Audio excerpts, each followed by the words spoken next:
Hi you, King here, and today we'll be talking about Avatar: The Seven Havens, Episode 2, The Glass Haven.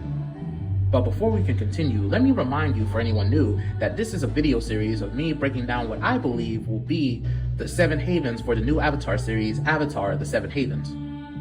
Because I have a theory, because I am the king of theories, that each of the Seven Havens will be based around a specific type of earthbending, because the cataclysm that the creators of Avatar has confirmed will be the reason for the existence of these Seven Havens will be earthquake related. And just how a firebender becomes very powerful during a hot sunny day, and a waterbender becomes powerful during the full moon or on a rainy day, and an airbender can get a superpower boost during a natural hurricane, same thing goes with earthbenders during a natural earthquake. And if this cataclysmic event was like a global earthquake, shifting things around, destroying the four nations to have them be replaced by these Seven Havens, then I believe that the ones who would be the reason for a lot of people surviving this cataclysm would be earthbenders using each of their unique type of earthbending or earth subbending abilities. Just like how I explained in episode 1, the Lava Haven. If you haven't seen that, then please go check out my Avatar playlist, as it'll be there for your enjoyment. And now, before we can actually start this video, I would also like to remind you, if you can take just a moment to press that like button, as it helps with the YouTube algorithm and gets this video seen by more Avatar fans just like yourself.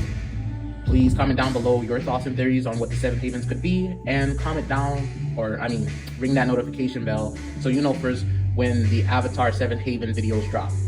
Now, with all that aside, let's finally start this video.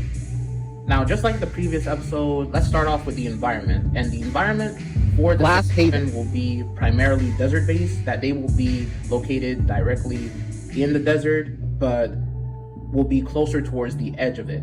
And I believe that the Glass Haven will be primarily comprised of firebenders, waterbenders, and sandbenders, and a bunch of non-benders, of course.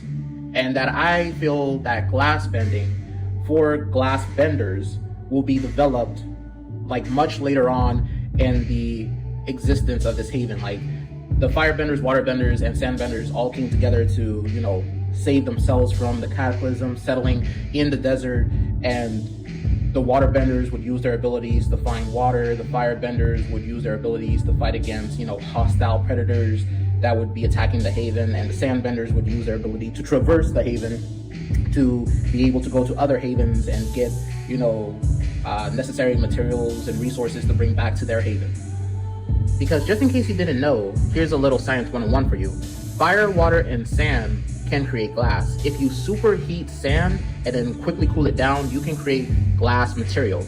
And while the sand is superheated, you can morph it into different shapes and forms before cooling it down to create like a glass jar or a glass plane, or just any type of glass form. And I think it'd be awesome because sand bending is the subbending of earth bending, so glass bending could be the subbending of sand bending. And Kyoshi was the very first and maybe only glass bender, so it'd be our first introduction to glass bending in the animated series. And it would just be awesome to have a haven primarily comprised of, different types of benders like fire, water, and sand, and that be the birth of glass benders. Because the way metal benders bend the earth within metal, glass benders can bend the sand within glass. And through that, we could have an entire city in the desert made of glass, and it could just be called like the glass heart of the desert. Like the metal city Zaofu from Legends of Korra, but made of glass. And while we're introducing a new type of bending in this haven, here's another. We could have the firebenders of the glass haven develop the sub-bending of light bending. Because light is a form of energy made from photon particles and plasma, and the way firebenders can generate both heat, flames, and lightning, I believe they can also do so with pure light.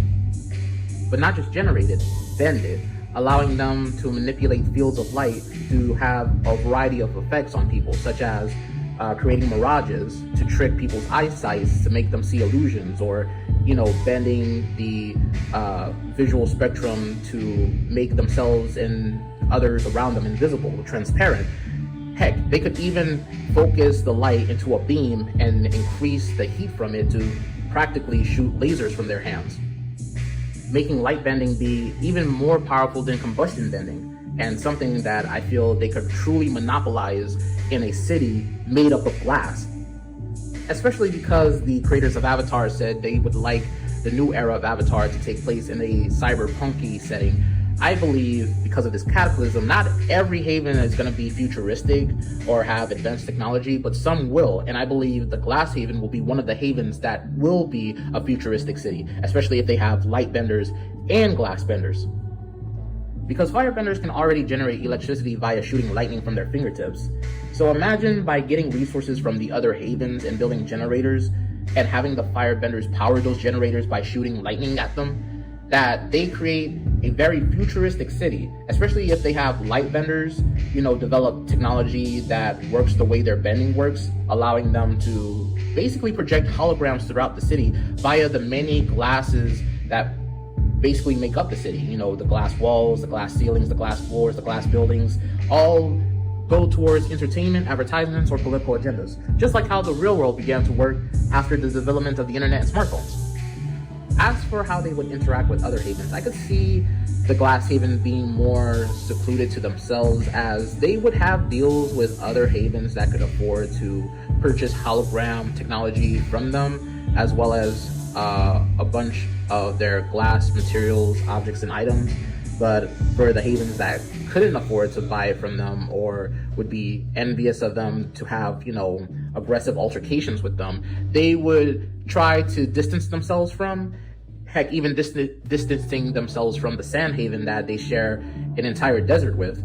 I could really see the Glass Haven being a neutral haven that tries to keep to themselves, but still at the end of the day be a futuristic city that doesn't need to rely on any other haven because of 1, their abundance in diverse unique vendors, 2, their abundance in advanced technology, and 3, their abundance in resources and job classes. I'm talking to work such as chefs, hunters, shop owners, architects, glass makers, shippers, the people who deliver items in between the havens.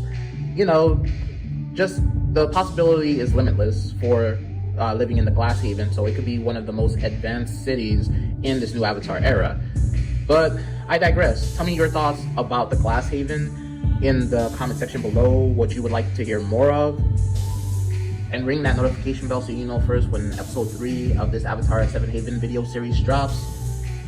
Press that like button, as it really does help with me making more videos like this, as it shows that you enjoy these Avatar videos and that you would like me to make more. And until the next Avatar 7 Haven videos, please like, share, subscribe, and follow on all platforms, including my TikTok, King of Theories, and my Instagram, King of Theories. And yeah, until the next video, stay great.